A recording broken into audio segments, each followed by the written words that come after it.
రమ్య విరాజ్ మధ్య ఎలాంటి సంబంధం లేదు. మీరు పెళ్లి చూపులకు వస్తున్నారని ఉదయం నుంచి చాలా ఎక్సైట్ అయ్యింది. తన ప్రొఫైల్ కూడా చాలా బాగా నచ్చింది కదా రమ్య? 10 నిమిషాల క్రితం వరకు నేను కూడా ఈ మాట నమ్మాను. మొదట చూస్తే రమ్యకు బదులు వంట మనిషికి చీర కట్టించారు. ఏదో పొరపాటున జరిగిందని దాన్ని వదిలేశాను. కాని ఇదేంటి, ఈ బట్టలేంటి? కంగారులో అలా జరిగింది.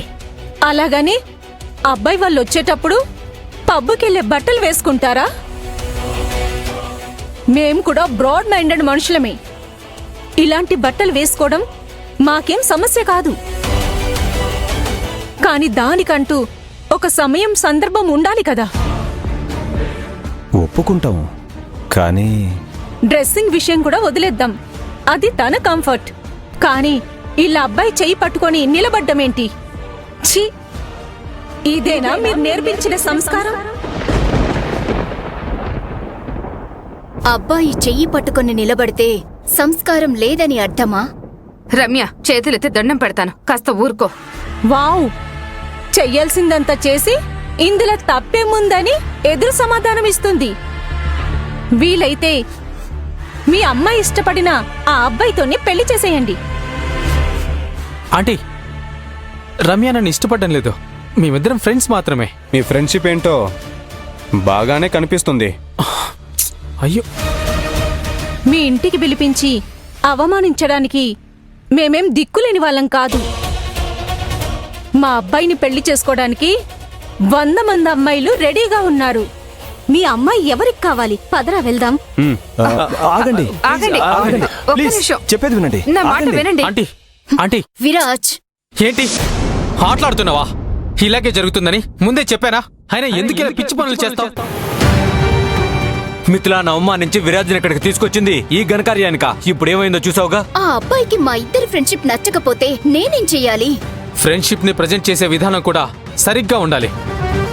ఇలా చేయి పట్టుకొని నిలబడితే ఎవరైనా అలాగే రియాక్ట్ అవుతారు. చూసే చూపు సరిగ్గా ఉండాలి. నడుచుకునే పద్ధతి కూడా సరిగ్గా ఉండాలి. వాళ్ళన్న మాటలకి నన్నెందుకు తిడతావు? వాళ్ళలా ప్రవర్తించేలా చేసింది నువ్వే.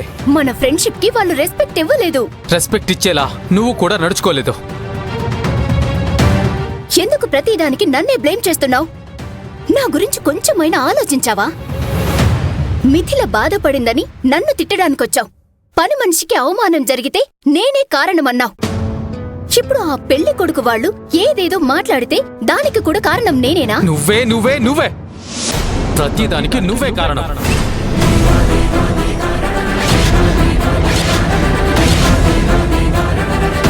చూడు రమ్య, ఇన్నాళ్ళు నువ్వేం చేసినా నేను అన్నీ భరిస్తూనే వచ్చాను. కానీ నువ్వు నా ఓపికని టెస్ట్ చేస్తున్నావు. విరాజ్, ఆగో, ఇప్పుడు నేను చెప్తాను, నువ్వు విను. మన ఫ్రెండ్షిప్ ని అతిగా చూపించడం నాకు ఇష్టం లేదు. ఇకపైన నా ఫ్రెండ్షిప్ కావాలంటే ఫ్రెండ్షిప్ ని లిమిట్స్ లో ప్రవర్తించేలా ఉంటేనే ఉండు, లేదంటే నాతో మాట్లాడడానికి కూడా రాకు.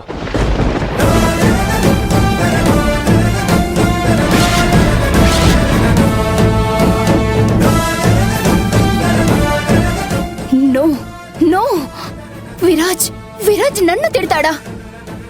నో!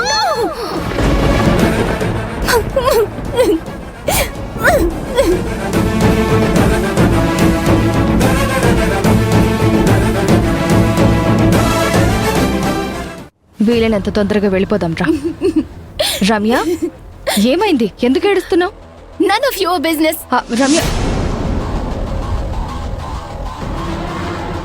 రమ్యని నేను ఓదార్చేస్తాను, నువ్వు వెళ్ళి కారులో కూర్చో.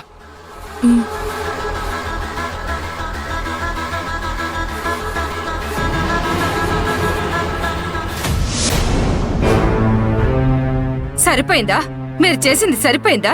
వచ్చిన సంబంధం కూడా వెనక్కి వెళ్ళిపోయింది. దానికి మమ్మల్ని ఎందుకు నిందిస్తున్నారు? రమ్య ఎక్కడా? తను చేసిన తప్పుకి విరాజ్ గట్టిగానే క్లాస్ పీకాడు.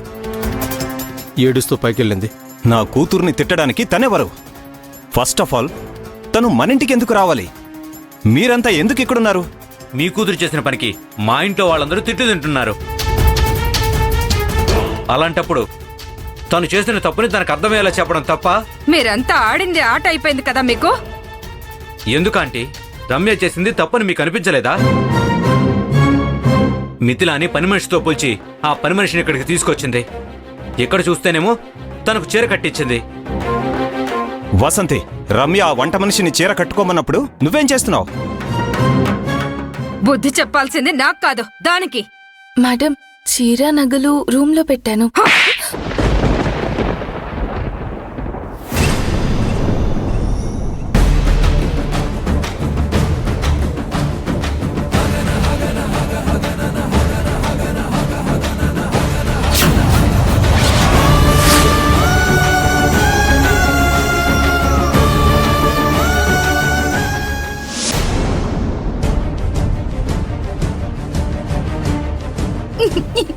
రమ్య, నేను ఏడవడం చూసి సంతోషించడానికి వచ్చావా? బయటికి వెళ్ళు, జస్ట్ గెట్ లాస్ట్. అలా మాట్లాడుకు. నువ్వు బాధపడుతూ ఉంటే నాకెందుకు సంతోషంగా ఉంటుంది చెప్పు? నీ నాటకాలన్నీ అమ్మ ముందు పెట్టుకో, నా ముందు కాదు. కావాలని విరాజ్ని నా పైకి ఉస్సగొలిపి ఇప్పుడిక్కడ ఏం జరుగుతుందని చూసి వెళ్దామని వచ్చావా? రమ్య, నిన్ను చూడడానికి వచ్చిన వాళ్ళు వెనక్కి వెళ్ళిపోయారని బాధగా ఉందా, లేక విరాజు తిట్టాడని బాధగా ఉందా? గుర్తు పరిచయం లేని వాళ్ళు లేచి వెళ్ళిపోతే నేనెందుకు బాధపడాలి? అలాగైతే వాళ్ళంతా వెళ్ళిపోవాలనే విరాజ్ని ఇంటికి పిలిపించావా? ఏం మాట్లాడుతున్నావు? విరాజ్ వస్తే ఇలాగే జరుగుతుందని నీకు ముందే తెలుసు కదా రమ్య. కానీ విరాజు ఇలాగే రియాక్ట్ అవుతాడని నువ్వు ఊహించలేదు కదూ. అనవసరంగా అర్థం లేని మాటలు మాట్లాడకు. నాకు అర్థమైంది, నీకు అర్థం కావడం లేదు. నీకేం అర్థమైంది? నువ్వు విరాజ్ని ఇంకా ప్రేమిస్తున్నావు, అందుకే ఇదంతా చేస్తున్నావు. కానీ విరాజ్ దానికి విలువివ్వడం లేదన్నదే నీ కోపానికి కారణం. Just shut up, Mithila. Ramya, ఇప్పుడు నువ్వు నా నోరు ముయించగలవు, కానీ నీ మనసులో ఉన్న విరాజ్పై ప్రేమని దాచగలవా? లవ్వు లేదు, కొవ్వు లేదు. విరాజ్ నా బెస్ట్ ఫ్రెండ్, అంతే. ఇలాగే విరాజ్ కూడా అనుకుంటున్నాడు. రేపు మీరిద్దరూ దూరం అవుతారని తెలిసినప్పుడే ఒకరిపై ఒకరికున్న లవ్ ఏంటో అర్థమవుతుంది. హర్షిత్ నాకు ప్రపోజ్ చేసినప్పుడు నేను కూడా ఒప్పుకోలేదు రమ్య. కానీ ఎప్పుడైతే అతను నా నుండి దూరం అవుతాడని తెలిసిందో అప్పుడే అతనిపై నాకున్న ప్రేమ నాకు అర్థమైంది. నువ్వేం చెప్పాలనుకుంటున్నావు? నేను చెప్పాలనుకుంటున్నది ఒకటే రమ్య, ఒకరిపై ఒకరికున్న ప్రేమ తెలుసుకోవడానికి దూరం అయ్యేంత వరకు ఎదురు చూడకండి. ఇంకా నీ ఇష్టం.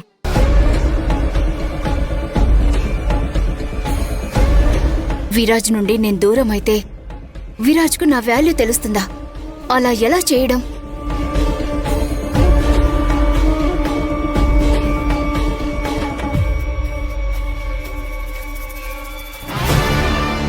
నువ్వు ఎలా చెయ్యాలో నేను డిసైడ్ చేస్తాను రమ్య.